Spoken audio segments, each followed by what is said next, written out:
Hello, good morning. അപ്പോൾ ഞാനന്ന് ആദ്യമായിട്ടൊരു ഡേ ഇൻ മൈ ലൈഫ് ചെയ്യാണ് കേട്ടോ എൻ്റെ യൂട്യൂബ് ചാനലിലേക്ക് വേണ്ടിയിട്ട്. അപ്പോൾ രാവിലെ അതിന് വേണ്ടി വലിയ കാര്യമായിട്ട് എണീറ്റു. പ്രയറും കാര്യങ്ങളൊക്കെ കഴിഞ്ഞ് അങ്ങനെ ചുമ്മാ ഒരു പ്രഹസനത്തിന് വേണ്ടി ബാൽക്കണിയിലൊക്കെ വന്ന് നിന്ന് വായി നോക്കിയാണ്. അങ്ങനെ കുറച്ച് നേരം നിന്നു. വെറുതെ ലേറ്റിട്ട് നോക്കിയതാണ് കേട്ടോ. അടുക്കളയിലേക്കൊന്നും ഇപ്പോൾ കയറുന്നില്ല, നല്ല തണുപ്പാണ്. അപ്പോൾ രണ്ടാമതൊരു ഉറക്കം കൂടി ഉണ്ട്. അപ്പോൾ ഞാനൊന്ന് മയങ്ങാനായിട്ട് പോയി. പിന്നെ കണ്ണ് തുറക്കുന്നത് 9:30 മണിയായപ്പോഴാണ് പിള്ളേരൊക്കെ വന്ന് വിളിക്കുമ്പോഴാണ് എണീക്കുന്നത്.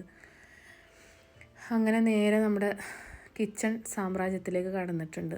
ചായയൊക്കെ വെക്കുകയാണ്.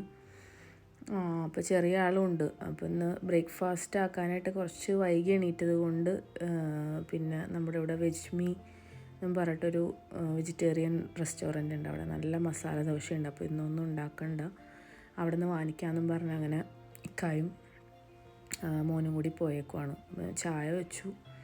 ചായയൊക്കെ കുടിച്ച് കുറച്ച് നേരം ഒന്ന് റിലാക്സ് ചെയ്തിരിക്കും കേട്ടോ. അതാണ് എൻ്റെ ഒരു മീ ടൈം എന്ന് പറയുന്നത്. എനിക്ക് ഭയങ്കര ഇഷ്ടമാണ്. ഞാനൊരു ചായ അഡിക്റ്റഡാണ്, ചായ ലവറാണ്. അങ്ങനെ ഫുഡൊക്കെ വന്നു. മക്കൾ എല്ലാവരും കൂടി ഇരുന്ന് കഴിച്ചു. ഞാനപ്പോൾ ചായ കുടിച്ചതുകൊണ്ട് എനിക്കപ്പോൾ വേണ്ടിയിരുന്നില്ല. പിന്നെ ഡെയിലി ആസ് യൂഷ്വൽ കുറേ ക്ലീനിങ്ങും കാര്യങ്ങളും ഒക്കെ ഉണ്ട്. കുട്ടികൾക്ക് ഇന്ന് ഉച്ച കഴിഞ്ഞ് മദ്രസയുണ്ട്. അപ്പോൾ മദ്രസയിലേക്ക് കുറച്ച് എഴുതാനും പിടിക്കാനും ഒക്കെ ഉണ്ട്, ഹോംവർക്കും കാര്യങ്ങളൊക്കെ ഉണ്ട്. അപ്പോൾ അതൊക്കെ കൊടുത്ത് സെറ്റ് ചെയ്ത് ഇരുത്തിയിട്ട് ഞാൻ ക്ലീനിങ്ങിന് ഇറങ്ങി. എത്ര ചെയ്താലും തീരാത്ത ക്ലീനിങ്ങാണ്. അങ്ങനെ ഓരോ റൂമിലേക്ക് ആയിട്ട് ചെന്നു ബെഡ്ഷീറ്റും കാര്യങ്ങളൊക്കെ മടക്കി ആദ്യം ഒന്ന് എല്ലായിടും ഒന്ന് ഓർഗനൈസൊക്കെ ചെയ്ത് ടേബിളുകളും കാര്യങ്ങളൊക്കെ തുടച്ച് വൃത്തിയാക്കിയിടും. അതിന് ശേഷമാണ് അടിക്കലും തുടയ്ക്കലും. എനിക്ക് ഡെയിലി കുഞ്ഞുള്ളതുകൊണ്ട് തുടയ്ക്കാതെ പറ്റില്ല. ഡെയിലി 2 തവണ 3 തവണയെങ്കിലും വീട് തുടച്ചാലേ ക്ലീനായി കിടക്കുകയുള്ളൂ. നമുക്കും അങ്ങനെ കിടക്കണ കാണുമ്പോൾ ഒരു സമാധാനം ഉണ്ടാവുകയില്ല. അങ്ങനെ ഓരോ റൂമായിട്ട് ഞാനിങ്ങനെ സെറ്റ് ചെയ്തുകൊണ്ടിരിക്കുകയാണ്. ഫസ്റ്റ് ഓർഗനൈസേഷനാണ്. ഓർഗനൈസ് ചെയ്ത് അത് കഴിഞ്ഞ് അടി തൊട ക്ലീനിങ് കാര്യങ്ങളൊക്കെ കഴിഞ്ഞിട്ട് വേണം മക്കളെ മദ്രസയിൽ വിടണം. അപ്പോൾ ഇന്ന് കപ്പയും ബീഫും കൂടി വെക്കാമെന്നുള്ളൊരു പ്ലാനിങ്ങിലാണ്. അപ്പോൾ ആൾ ബീഫ് വാങ്ങിച്ചു കൊണ്ടുവന്ന് വെച്ചിട്ടുണ്ട്. അപ്പോൾ ക്ലീനിങ് കഴിഞ്ഞ് നേരെ കിച്ചണിലേക്ക് കയറിയ സമാധാനം ഉണ്ടല്ലോ. എല്ലായിടും വൃത്തിയാക്കി ഇട്ട് കഴിഞ്ഞാൽ പിന്നെ നമുക്ക് ബാക്കി പണിയിലേക്ക് പോവാം. അപ്പോൾ മക്കൾ ബ്രേക്ക്ഫാസ്റ്റൊക്കെ കഴിഞ്ഞ് ഇവിടെ ടി വി, 2 പേര് ഹോംവർക്ക് ചെയ്യുന്നുണ്ട്, ഒരാൾ ടി വിയൊക്കെ കണ്ട് ഇങ്ങനെ ഇരിക്കുന്നുണ്ട്.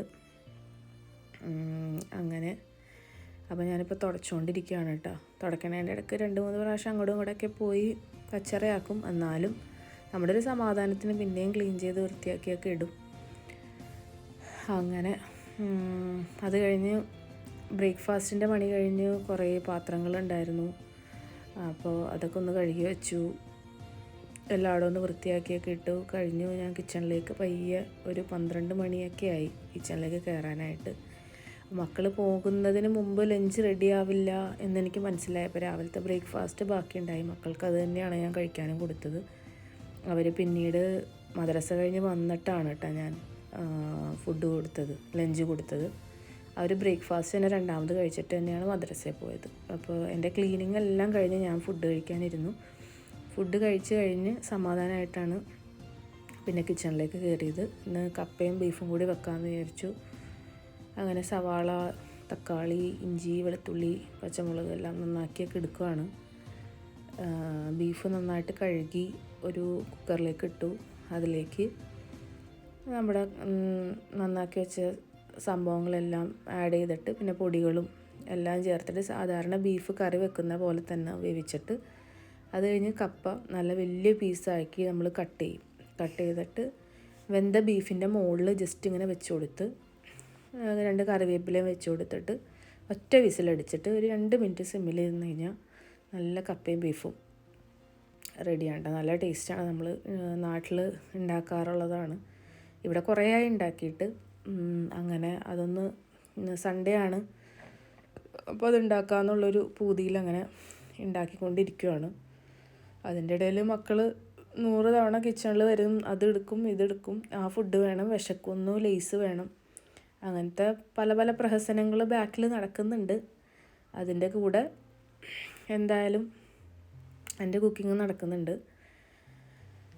അങ്ങനെ ബീഫൊക്കെ കുക്കറിലേക്ക് ഇട്ടു. അതിലേക്ക് ഇഞ്ചി വെളുത്തുള്ളി ചതച്ചതും പിന്നെ സവാള കട്ട് ചെയ്തതും പച്ചമുളകും കുറച്ച് മഞ്ഞൾപ്പൊടി, മുളക് പൊടി, മല്ലിപ്പൊടി, ഗരം മസാല, കുറച്ച് വെളിച്ചെണ്ണ ഒഴിച്ച് നന്നായിട്ട് തിരുമ്മി അടച്ച് വെച്ച് കുക്കറിൽ വെച്ചിട്ട് വേവിക്കുക. ബീഫ് സാധാരണ നമ്മൾ വേവിക്കണ പോലെ വേവിക്കുക. ബീഫ് ഞാൻ പല രീതിയിൽ വെക്കാറുണ്ട്.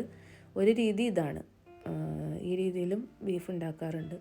വെന്തതിന് ശേഷമാണ് കപ്പ നമ്മൾ നന്നാക്കിയിട്ട് അതിൻ്റെ മുകളിൽ ലെയർ ചെയ്ത് കൊടുക്കേണ്ടത്. അങ്ങനെ തിരുമ്മി കൂട്ടി കുറച്ച് നേരം വെച്ച് കഴിഞ്ഞാൽ നല്ലതാണ് കേട്ടോ, മസാലയൊക്കെ പിടിക്കാനായിട്ട്. ഇപ്പോൾ ഒട്ടും നേരമില്ല, ഇപ്പോൾ തന്നെ 1 മണിയായി. ഇപ്പോൾ വെക്കേഷനുമാണ്, മക്കളും വീട്ടിലുണ്ട്, തണുപ്പാണ്, അവധിയാണ്. അതിൻ്റെയൊക്കെ എല്ലാ മടിയും എനിക്കുണ്ട് കേട്ടോ. ഭയങ്കര മടിയാണ് കിച്ചണിൽ നിൽക്കാനും മൊത്തത്തിൽ. പിന്നെ പിള്ളേരെല്ലാവരും വീട്ടിലുള്ളപ്പോൾ നമ്മുടെ കാര്യങ്ങളൊന്നും നടക്കുകയില്ല, റുട്ടീനും കാര്യങ്ങളെല്ലാം തെറ്റി അങ്ങനെയൊക്കെയാണ്. അപ്പോൾ ഞാൻ മദ്രസ ഉള്ളതുകൊണ്ട് മക്കളെ റെഡിയാക്കി മദ്രസയിൽ വിട്ടിട്ടുണ്ട്.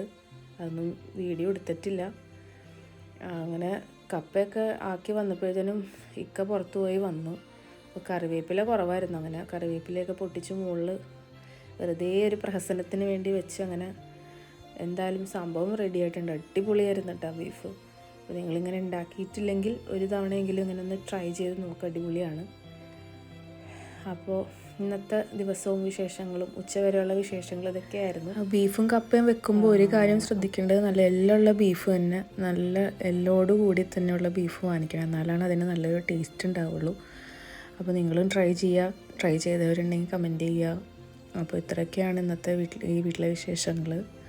ഇഷ്ടമായ ലൈക്ക് ചെയ്യുക. അപ്പോൾ okay, thanks for watching. By.